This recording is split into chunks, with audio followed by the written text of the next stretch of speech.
Recording in progress. Buenos días, vamos a hablar entonces de fracturas del carpo.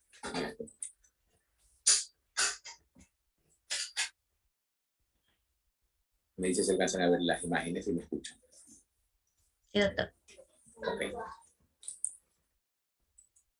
El carpo, o los huesos del carpo, formados por 8 huesecillos, alineados en 2 hileras. La primera hilera que corresponde a la articulación carpo-metacarpiana, o sea, se articula con la base de los metacarpianos, de los 5 metacarpianos, y son el 1 el trapecio, el 2 trapezoide, 3 hueso grande, 4 hueso ganchoso. Entonces, y la segunda fila es la que está en relación con la fila más proximal, con el radio, en los cuales tenemos 2 huesos que ya dijimos que se articulaban con él, que son el número 8, el escafoides, y el 7, el semilunar, acompañados en la misma fila de 2 huesos más del piramidal y el pisiforme, que sería el 5 y el 6, o el 6 y el 5. Se forman 2 filas de huesoncillos del carpo que tienen, a pesar de que pareciera una movilidad intrínseca importante, y están fijadas por muchos ligamentos aquí, sobre todo ligamentos metacarpocarpales o radiocarpales o cúbitocarpales, que son ligamentos que dan estabilidad, ¿no? Esta fila se la llama también fila antebraquial, que está en relación con el antebrazo, y esta fila de acá, la primera fila, se la llama fila metacarpiana. ¿Ok? Si vemos nosotros unas radiografías convencionales, normales, vemos claramente la relación de ellos. El radio distal, recordemos, con la estiloidez un poco más alta, en 1 centímetro, que el estiloidez del cúbito, la articulación radiocubital.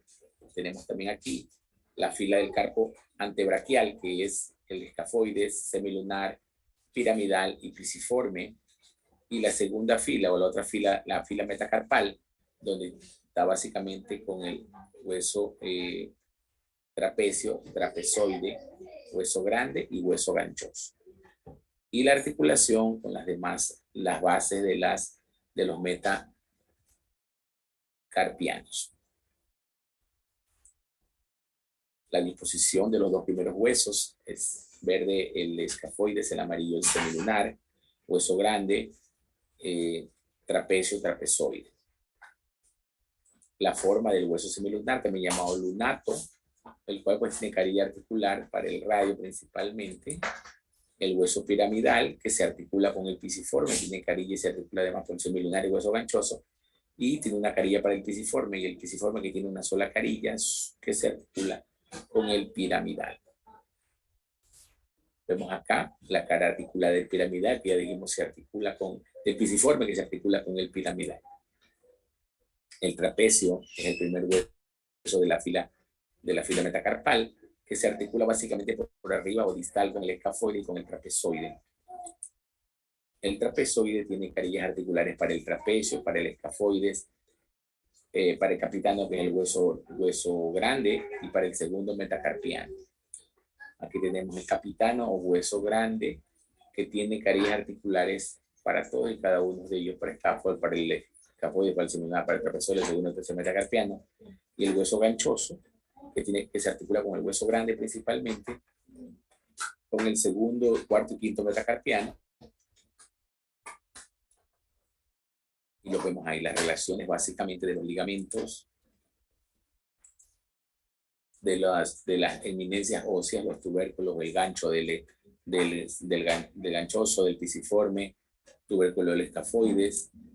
Vemos ahí los diferentes tipos de ligamentos, radiocarpianos, cúbitocarpianos, laterales internos. Son todos ligamentos para dar estabilidad. Aquí vemos también el síndrome del túnel carpiano, que es una estructura de vainas tendinosas que dan como resultado, pues, por donde pasan vasos y arterias, y eso de ahí en algún momento puede estrecharse, dando patológicamente lo que se llama síndrome del túnel carpiano, con mucho dolor.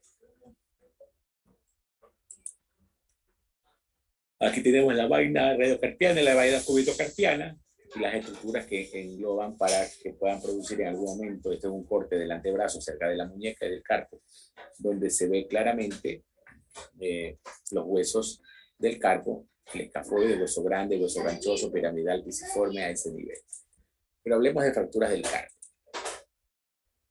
De los huesos del carpo, los dos huesos que más se fracturan son el escafoides y el piramidal. Vamos a verlo uno cada uno, ¿no?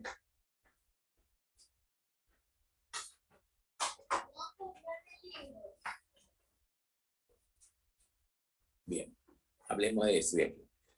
El escafoide se puede fracturar por un mecanismo de apoyo palmar, y si dan cuenta el radio o una de las carillas del radio puede golpear directamente sobre este tipo de hueso y provocar una fractura. La compresión de carga y cae sobre la muñeca en extensión puede provocar este trauma. Miren cómo cae muy fuertemente. Y la tracción y contratracción de la mano en la camioneta de la caída provoca lesión del escafoide. Miren acá los diferentes tipos de fracturas de escafoides que pueden existir, tanto a nivel de la cabeza, del cuerpo, del cuello, de la cola. Y esto es importante saber, porque imaginémonos, estas son los diferentes sitios donde se puede fracturar el escafoide carpiano. Y digo siempre con nombre y apellido porque el escafoide carpiano está en la mano y el escafoide tarsiano está en el pie. Así que siempre hablamos de escafoide tarsiano o carpiano. Miremos aquí la fractura, las diferentes fracturas del polo proximal, altas del cuerpo, bajas del cuerpo, transtuberositarias, del tubérculo distal. Lo que es importante, imagínense en una línea roja parecida a esta que recorre toda la longitud del hueso, dando circulación al mismo, ¿no? Con muchas ramificaciones de vasos sanguíneos interosos internos. Esta es la circulación normal del escafoide, siguiendo todo el trayecto longitudinal. Así que cuando hay una fractura, cualquiera de estas que sigan la línea roja, imaginémonos que rompen la circulación o dañan la circulación del escafoide, produciendo la complicación más importante del escafoide carpiano, una fractura que es la necrosis avascular. La necrosis avascular no es otra cosa que el hueso se comienza a retraer, se comienza a dañar por falta de circulación, porque la fractura ha producido un daño de la vascularización. Asimismo, el hueso escafoides da como resultado que pueda provocar de una u otra manera otra complicación, que será la segunda de más importancia, que sería la pseudoartrosis. Entonces, este hueso escafoides carpiano tiene dos complicaciones importantes. La primera es la necrosis avascular, que es la más grave y seria, y la segunda, una pseudoartrosis. Recordemos, la pseudoartrosis significa que el hueso no va a pegar durante un tiempo determinado, más allá de 6 meses, y eso puede provocar dolor intenso e imposibilidad funcional. Miren acá una radiografía donde se ve una fractura, aproximadamente el cuerpo del escafoides, que se ve perfectamente bien ahí. Pero hay fracturas más desplazadas, con estadios más avanzados, donde se observa también ya que tienen algún tiempo atrás del escafoide, una lesión antigua, que ya se ve un poco ya totalmente reducida así. Y este es el cuadro clínico de los pacientes. Los pacientes llegan con dolor en la tabajera anatómica, deformidad rara porque no produce deformidad, y a veces hay dolor intenso en la tabajera anatómica. La tabajera anatómica, recordemos que son formadas aquí en la muñeca, en la parábola radial, formadas por la congruencia de dos tendones específicos que forman específicamente el autor corto y el extensor del pulgar, que provocan, que hacen la tabajera anatómica, y justamente en ese sitio está el dolor. Esta es una imagen para ver la mecanismo de la fractura escafoide, donde la muñeca cae y se fractura por la mitad el escafoide, ¿no? La proyección radiográfica que usamos para ellos son proyecciones AP lateral y oblicuo en pronación en supinación, y también hacemos radiografías en puño, tanto en desviación cubital o desviación radial, cubital o radial. Entonces, eso es importante saber, a pesar que también hacemos unas pruebas dinámicas del escafoides, en las cuales, por ejemplo, aquí está un escafoide, una fractura escafoide que no se alcanza a visualizar muy bien. Y acá, cuando se echa una maniobra, tanto de desviación cubital o radial, se alcanza a ver la imagen de la fractura del escafoide. Luego de eso, las que no tienen desplazamiento, se van a dar con el local un tratamiento conservador con una inmovilización que incluye el dedo pulgar, un yeso antebraquial que incluye el pulgar, y solamente cuando tienen un desplazamiento importante o son fracturas antiguas, pues vamos a colocar este tornillo llamado tornillo de Herbert, que es el mismo nombre de la clasificación, así, tornillo de Herbert, en el cual la característica principal del tornillo Herbert es que no tiene cabeza, una cabeza muy pequeña, y se puede introducir y no se introduce y no se ve. Esa es la parte importante. Muy bien, ¿qué tal con solución de la necrosis vascular, distrofia simpática, cardioviciosa? Muy bien. Eso con respecto al escafoides carpiano. Cuando hablamos básicamente del piramidal, que es una lesión también frecuente, o sea, de las dos más frecuentes fracturados, en la cual pues, son así mismo por caídas con la mano, como la misma en el escafoide, sino que hace mecanismos sobre esa parte de ahí. Dolor postraumático, este piramidal da un diagnóstico con una radiografía lateral y AP, sobre todo en una lateral, y el tratamiento es inmovilización en extensión con yeso, incluido también, por ejemplo, el dedo pulgar muchas veces.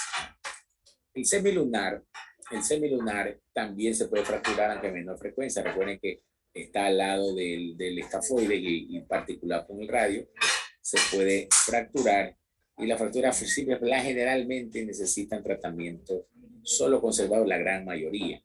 A veces son hallazgos nada más en un trauma de mano.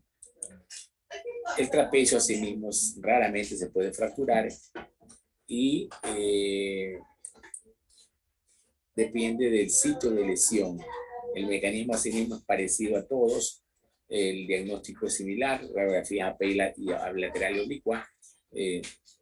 Y reconocemos básicamente porque tiene de hueso trapecio, la forma de un trapecio, y puede fracturarse a nivel de la apófisis transversa a ese nivel, y eso es lo que nos da como resultado una fractura, que la mayoría de veces, repito, son fracturas no desplazadas. Entonces miren aquí la fractura del trapezoide, donde vemos claramente aquí una fractura transversal, si no se alcanzan a ver, del trapezoide, ¿no? El hueso grande también se fractura casi parecido al escafoide, se cae, y el radio muchas veces puede fracturar en el momento de la caída.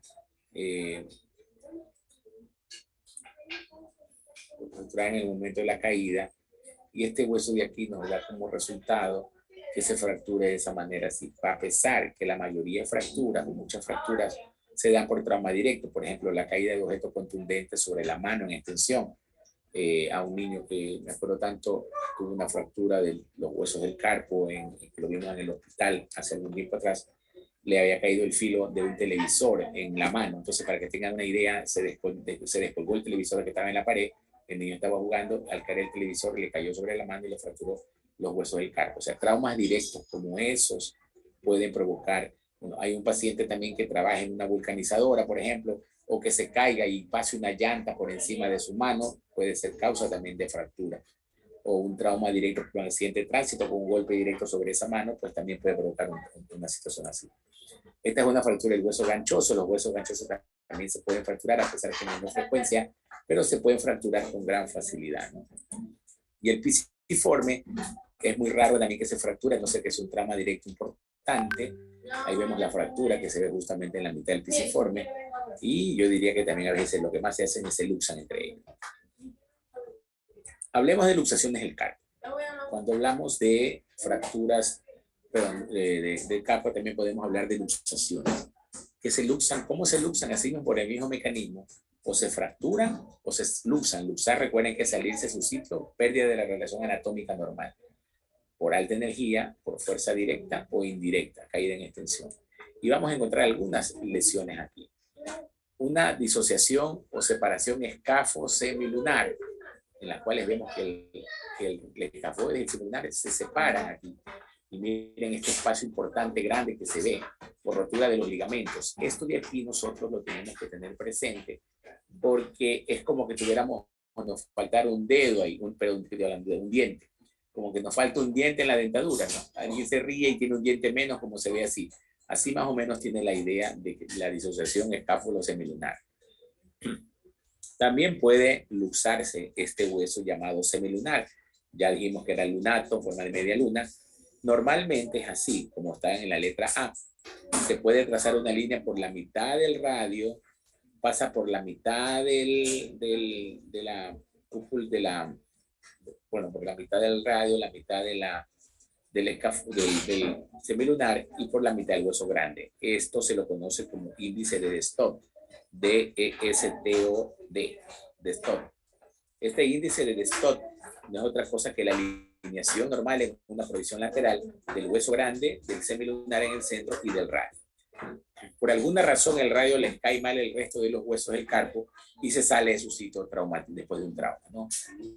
Rotura de ligamentos y miren acá como el lunato semilunar se salió de su sitio. Esta es una luxación, como vemos aquí, del semilunar. Pero también existen luxaciones perisemilunares. ¿Qué significa? De que el semilunar permanece en su sitio, como vemos aquí, pero el resto de los huesos del carpo se salen de su sitio. En este caso, los huesos del carpo les cae mal el semilunar, se salen de su sitio. Entonces, diferenciar del semilunar, que es una luxación del semilunar sola, y diferenciar las del perisemilunar, que son una fractura aparentemente que se queda ahí el semilunar y se sale del resto. La imagen para tenerla clara, una luxación semilunar, que se sale el semilunar nada más y el resto sigue en su sitio. Y acá el semilunar sigue en su sitio y se sale el resto. Luxación perisemilunar.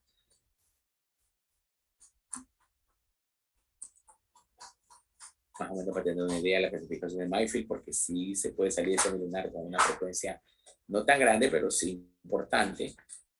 Y aparte de eso, pues la clínica que presenta mucho dolor intenso después de un trauma, por supuesto, directo o indirecto, sobre todo indirecto, puede haber una prominencia palmar del hueso que se puede ver. Y el tratamiento no es otra cosa que luego de una sedación o anestesia, en quirófano se coloca el hueso en su sitio, se trata como un rompecabezas, volverlo a poner en su sitio cerradamente y luego se fija con clavija para mantener el hueso en su sitio y que no se salga.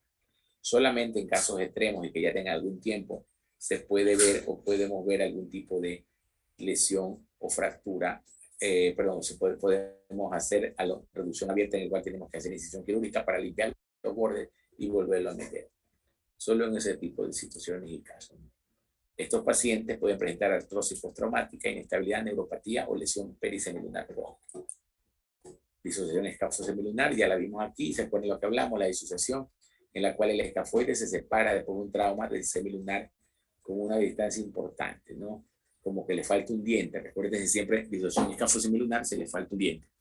Clínicamente hay equimosis de la zona, obviamente dolor importante, la palpación de la muñeca, dolor en el polo del escafoides. A veces uno puede pensar que fuera o que hubiera una fractura de escafoides. Con la radiografía y la tomografía podemos salir de dudas y dolor en los movimientos, ¿no?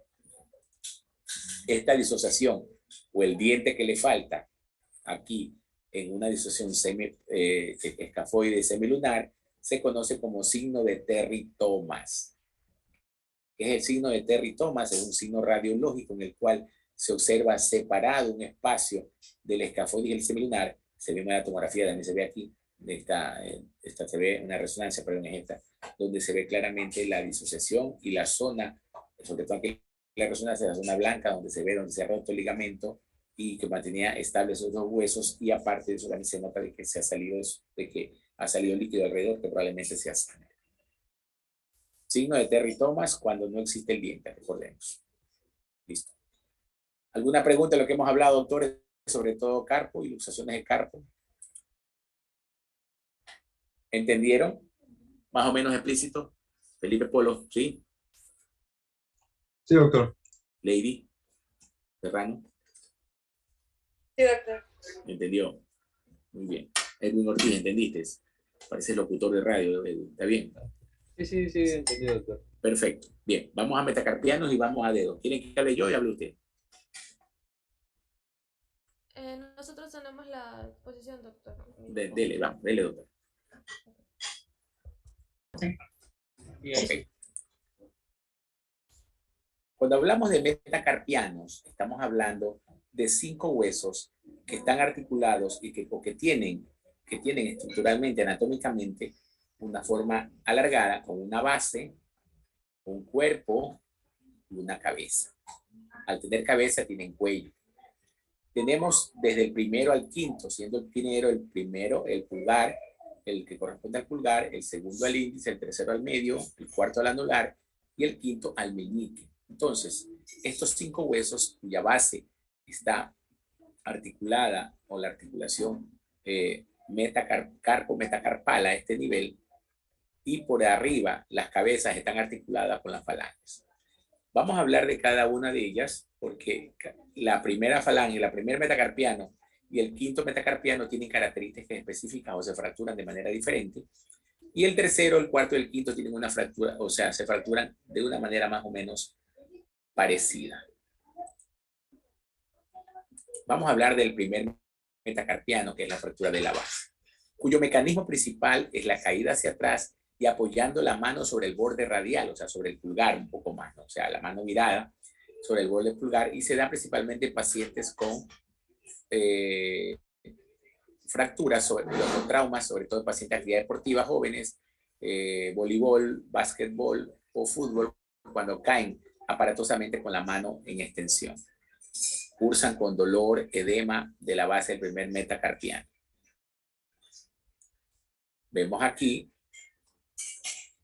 radiológicamente cómo se ve el primero, el segundo, el tercero, el cuarto y el quinto metacarpiano. Y aquí pues una osteosíntesis se le ha realizado a la base del primero. Pero vamos a ver de qué se trata, ¿no? En la base del primer metacarpiano pueden haber fracturas extraarticulares, o sea, por encima, veamos aquí, las extraarticulares pueden ser básicamente por encima de la articulación, vemos aquí transversa, oblicua, o alguna que tenga alguna pérdida de sustancia o una fractura importante. Esto con respecto a las fracturas extraarticulares a nivel de la base. Aunque no son tan frecuentes, las que más frecuentemente vemos son estas dos que ya mencionaron, pero las vamos a mencionar aquí, ¿no? Que son fracturas intraarticulares, que se refieren específicamente a estas dos, ¿no? En la base, una fractura bifragmentaria que corresponde a una fractura de Bennett. Una fractura de Bennett es una fractura, es una bifragmentaria. Es una fractura bifragmentaria, la fractura de Bennett, así se escribe. Y también puede haber una fractura trifragmentaria o multifragmentaria. La trifragmentaria puede ser en forma de T o en Y, que se conoce como fractura de Rolando. Entonces, las dos fracturas son a nivel de la base. La diferencia está en base a los trazos y a los fragmentos que tiene. Entonces, las fracturas de Bennett puede ser una fractura oblicua o una fractura transversal, pero tiene que definitivamente ser una fractura que sea bifragmentaria. Y la de Rolando, acuérdense que es una fractura multifragmentaria de la base o mínimo trifragmentaria, en T o en Y. Hasta ahí estamos claros, ¿no?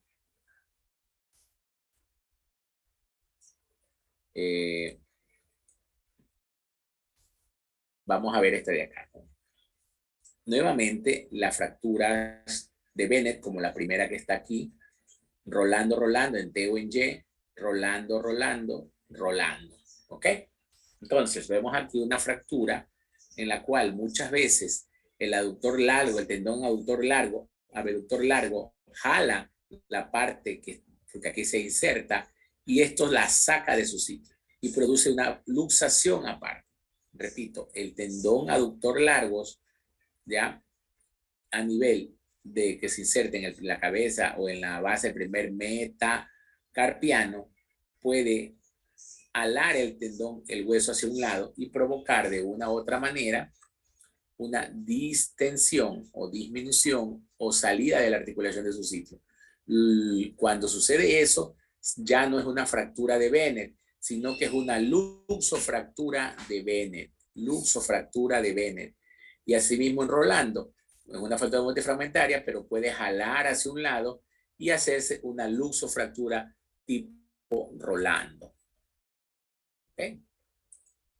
Aquí vemos la repetición de las fracturas extraarticulares que pueden sentir que no tienen relación con la base. Y vemos aquí, ¿no? Radiológicamente, cómo se ve una fractura típica de Bennett porque el hueso o la articulación está en su sitio. Miren el esquema, cómo se ve acá, porque se la jala el tendón, Entonces, esta es una luxofractura de Bennett. Asimismo, acá vemos una fractura trifragmentaria mínima, parece que en forma de T impactada. Aquí se ve el esquema, es una fractura simple de Rolando. Si esto de aquí estuviera salido de su sitio y estuviera hacia afuera, fuera una luxofractura de Rolando. Todo paciente que presente esta lesión, tenemos que tratar inicialmente de inmovilizarlo con alguna férula metálica moldeable. En el comercio existen estas férulas de aluminio que las puede uno doblar e inmovilizar provisionalmente y sirve básicamente para transportar a un paciente a algún sitio. Dar analgésicos y hielo local. Eso es importante saber como una atención inicial. Y ya cuando llega al sitio de atención, hacemos un tratamiento quirúrgico donde puede ser básicamente o bien una reducción abierta con una fijación, porque lastimosamente son fracturas intraarticulares que tenemos que dejarlas perfectamente tenemos que dejarlas así más estabilizadas. Por ejemplo, colocar unas placas de reducción, fijar, en este caso está de Rolando, la fijamos con un clavo de Kirchner, luego le pasamos el tornillo por el medio del alambre, sacamos el alambre, queda así y luego le colocamos una placa con osteosíntesis encima. De esa manera estamos tratando de unir esta fractura. Ese sería el tratamiento. Miremos acá, cuando tenemos una luxofractura de Bennett, tenemos que reducirla y volverla a llevar en su sitio, ganarle a la fuerza que hace el tendón del abductor del pulgar que la saque, la ponerle en su sitio y la fijamos por cualquiera de estos sitios donde se ven las flechas. O bien transversalmente para que el fragmento, para que el hueso se una al otro hueso y que lo mantenga estable, o bien por el centro del hueso para que se vaya directamente hacia el primer uno de los huesos del carpo, de la primera fila del carpo, o también atravesada o oblicua, ¿no? Cualquiera de estas maneras que se hagan es ideal para mantener estabilizada esta fractura. Miren acá una fractura de Bennett, donde se pasa unos clavos de Kirchner a este nivel y se coloca y se da estabilidad al hueso. Vemos acá en la parte baja una fractura de Bennett, donde también se le da estabilidad a ese nivel. Bien. Los otros metacarpianos también pueden fracturarse por mecanismos de contusión, aplastamiento o heridas penetrantes. Por ejemplo, esta persona que pisa a un paciente, una persona con una mano extendida, o una llanta de carro, vehículo que pasa por encima de la mano de un paciente, pues puede provocar un trauma directo con fractura específica de los metacarpianos a ese nivel, ¿no? En este caso pueden ser fracturas, como vemos en esta fractura oblicua de este cuarto metacarpiano, donde el paciente llega con mucho dolor, edema, hematoma, deformidad, limitación funcional, y radiológicamente pedimos una radiografía anteroposterior, una lateral y una oblicua de la misma, ¿no?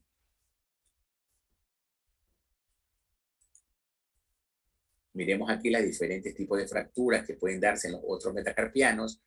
Vemos aquí en el quinto, en el cuarto, en el tercero, en quinto en la base, en el diáfisis. Y tiene que ver básicamente si son desplazadas o no desplazadas. Hacemos un ejercicio con cada una de ellas. Por ejemplo, esta de aquí no son desplazadas, yo le pusiera solamente inmovilización con yeso. Esta está desplazada, yo le pusiera cirugía. Estas no son desplazadas, no le pusiera solamente inmovilización. Esta es no desplazada, solamente le pusiera yeso, inmovilización con una férula de metal. Esta de acá le pusieron una férula de aluminio, reducción quirúrgica.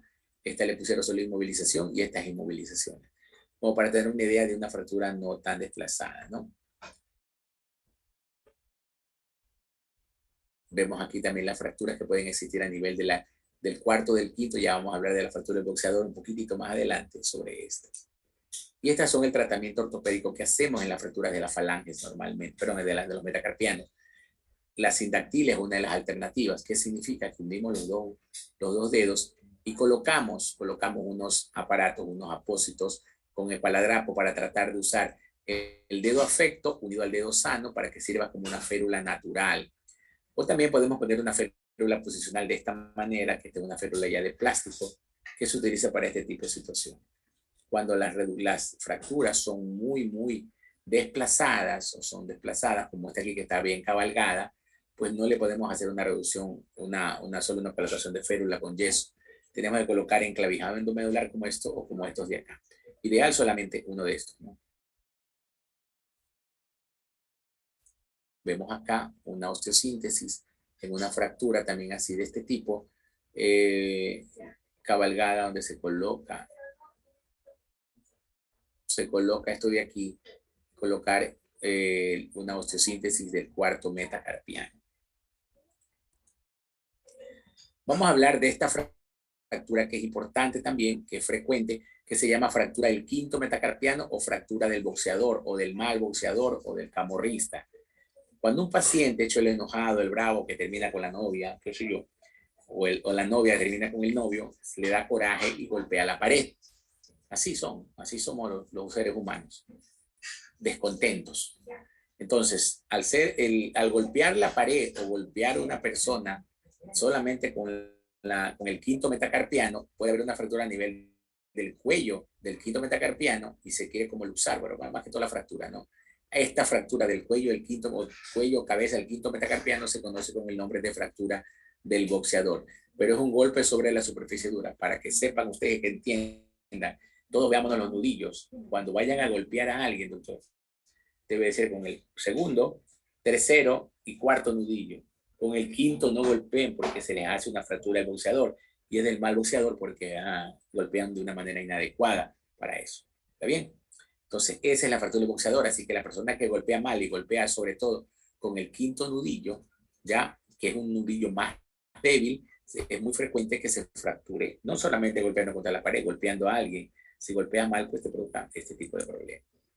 Miren acá, el diagnóstico es clínico, hay dolor, deformidad, tumefacción, desaparece el nudillo, vuelvan a verse todos los nudillos, si lo ven que todos están presentes en ese momento, el nudillo de la mano, y uno de esos desaparece. Esa es la forma como los nudillos por el trauma, sobre todo el quinto, desaparece. Miren acá la reducción de este tipo de hueso, como se lo pone en su sitio, pero hoy se lo mantiene con una pequeña férula a este nivel para que mejore su estabilidad. Aquí tenemos claramente también una férula a nivel del quinto dedo que también puede servir en algún momento determinado para eso. Y este es el tratamiento que más usamos, sobre todo para que el paciente no se lo saque. Férula de aluminio, tiene algodón por en medio o tiene una espuma por dentro, se le ha hecho una doble, o sea, es doble, se le introduce más o menos hasta aquí y encima se le coloca un yeso. De esa manera el paciente no lo va a sentir y no se lo va a sacar. Porque lo primero que hace cuando hace una sindactilia, como esta de acá, lo primero que hace el paciente es: me molesta, me duele, me lo saco. En cambio acá, pues no se lo puede sacar. Bueno, se lo puede sacar, pero a la mala. Tiene que buscar algún tipo de ayuda o usar una sierra, alguna cosa así, remojar lo que sea. Entonces, ese es el tratamiento de la fractura del boxeador principalmente. Solamente que hubiera algún desplazamiento importante, un cabalgamiento, pues colocamos una clavija de Skinner que venga de la base del quinto y llegue a la cabeza y lo enderece completamente. Y de esa manera, pues la fractura del boxeador va a estar estabilizada y va a pegar sin ningún inconveniente. Pero a pesar de eso, tenemos que inmovilizar la mano para que ayude durante el tiempo que sea necesario a consolidar esa fractura. ¿Está entendido, doctores? ¿Está claro, Jocelyn? Bien. Sí, doctor. Vamos a hablar algo acerca de falanges, ¿no? Y vamos a hacerlo de la manera diferente. Vamos a ver esto. Las falanges son el número de 14. Ya nosotros vimos, déjenme hablar cuando veamos de aquí de falanges. Vamos a ver la imagen primera aquí que vimos para... Me avisa si ven, ¿ah? Aquí nuevamente. La falange, miren, doctores. Las falanges son, antiguamente se las nombraba falange, falangina y falangeta. ¿Qué significaba? A la primera falange, la que estaba cercana a la metacarpiano, a la segunda falange o a la tercera falange se le daba ese nombre. Actualmente se las conoce o deberían llamarse como falange proximal, la que está más cercana a la parte de la línea media, medial y distal.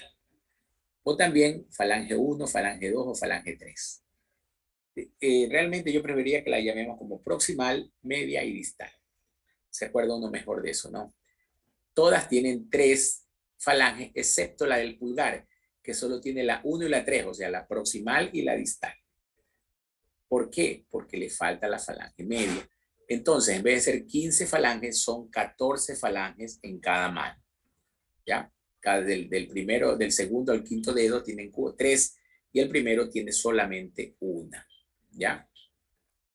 Eso es lo que, y tienen así mismo con los metacarpianos una base que se articula con la cabeza del metacarpiano, una cabeza que se articula con la otra falange y la parte de la parte media o diástasis.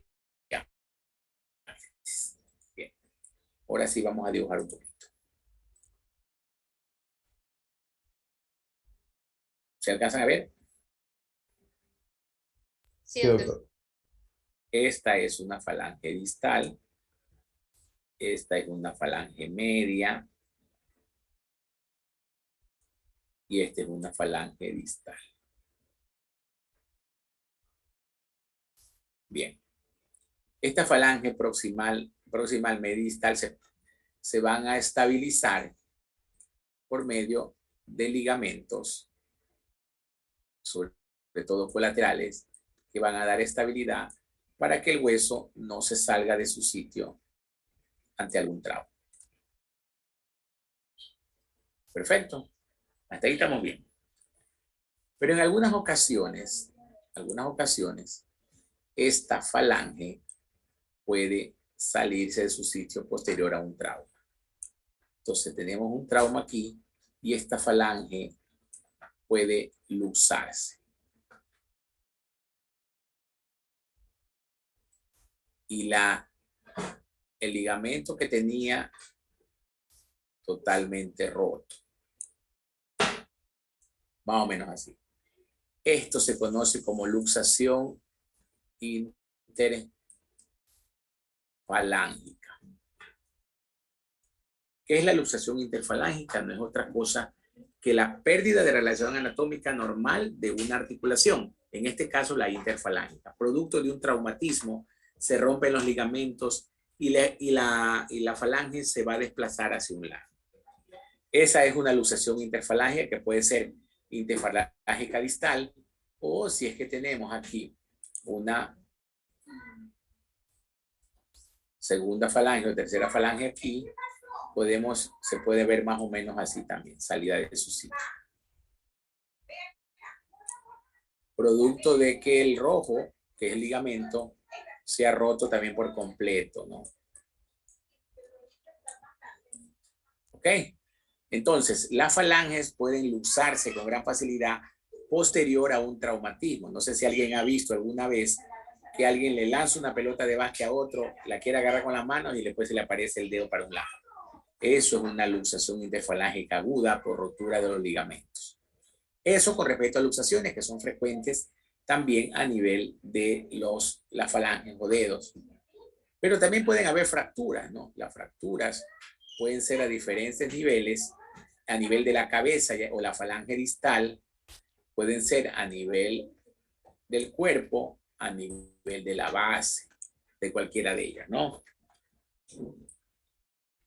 Cuando son a nivel de la distal en la cabeza, tiene que ver muchas veces involucrando la uña y hacer una fractura expuesta porque se sale la uña. Pero también puede ser tercio medio, tercio medio y tercio proximal.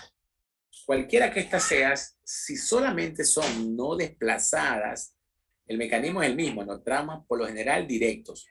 La típica persona que lanza la puerta y la otra persona tiene la mano donde se cierra la puerta y se machaca los dedos. Qué dolorcito, ¿no? O también puede ser la persona que va a entrar al carro y alguien cierra la puerta del carro y también se machaca los dedos y puede haber una fractura. La mayoría de estas fracturas de la falange son por trauma directo. Trauma directo a ese nivel. Ok. Eso por un lado. Por otro lado, la fractura solamente que fueran desplazadas, imagínense aquí, una fractura aquí de una falange y una fractura más o menos así. habría que ponerla en su sitio. O si la tenemos así, y la otra está más o menos desplazada por acá. Entonces, esta fractura desplazada completamente, tenemos que poner en su sitio y fijarla. ¿Cómo la fijamos? Le pasamos un clavo intramedular así. O le pasamos 2 clavos intramedulares así. Para mantener estabilizado, o lo que es lo mismo también, le pasamos un clavo intramedular más o menos aquí. Así. O le pasamos un clavo medular así. Pero a veces la fractura puede ser un poco más difícil, ¿no? Y darnos una fractura un poco en algunos fragmentos aquí. Entonces, utilizamos mini placas para colocar una placa pequeña con tornillos aquí así. Con tornillos así. 1, 2, 3, 4 o hasta 5 tornillos, ¿no? De esa manera estabilizamos. Conclusiones. Las lesiones de las interfalángias pueden ser luxaciones interfalángicas por ruptura de los ligamentos. Hay que hacer reducción. A veces, cuando tienen mucho tiempo, reducimos y colocamos un clavo intramedular para tratar de mantener estable, aunque la mayoría de veces, como un dolor intenso, la ponemos en su sitio e inmovilizamos, como vimos hace un rato, ¿no? O con sindactilia, mantenernos ahí firmes, o si no, con una inmovilización, una férula de aluminio con yeso incluido. Cuando son del cuerpo o de la cabeza, por lo general fijamos con un clavito tipo Kirchner, o si son de la base, ponemos 1 o 2, imaginemos que son de la base aquí así, podemos poner 1 o 2 clavitos para darle estabilidad. ¿Sí? Listo. Para darle estabilidad. Y de esa manera, pues, volverla a poner en su sitio. Entonces, aquí imaginémonos, esta de aquí se salió de su sitio, la volvemos a poner en su sitio. Y si está muy desplazado, o le ponemos clavo, o le ponemos la plaquita que acabamos de ver hace un ratito. Cualquiera de las técnicas son buenas, siempre y cuando el cirujano debe estar familiarizado con ella y poderla hacer sin ningún problema. Muchas veces hay cirujanos que prefieren poner el clavo porque no saben poner la placa, o ponen la placa mejor porque saben poner el clavo, o viceversa. Pero en todo caso, lo importante es la experiencia del cirujano que tenga, esa es la mejor para él en ese momento.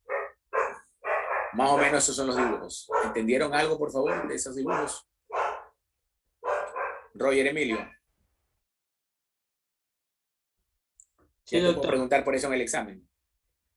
Sí, solo tengo que repasar un poco más porque ¿Qué cosa? tengo que repasar lo que han explicado, pero sí se puede preguntar. Así es. Bueno, ¿listo para seguir? Doctor, una pregunta. Ok, doctores. ¿Qué pasó? Una pregunta. Hasta ahí el primer parcial. Hasta ahí el examen. Parece que el examen que ustedes es mañana o estoy equivocado. Sí, es mañana, doctor. Qué suerte la de Doctor, ustedes. es mañana. Qué suerte la de ustedes. Bueno, entonces les voy a tomar el examen el día de mañana. Ante todo les voy a dar las indicaciones rápidas, ¿no? Primero, puntual mañana a las 9 de la mañana.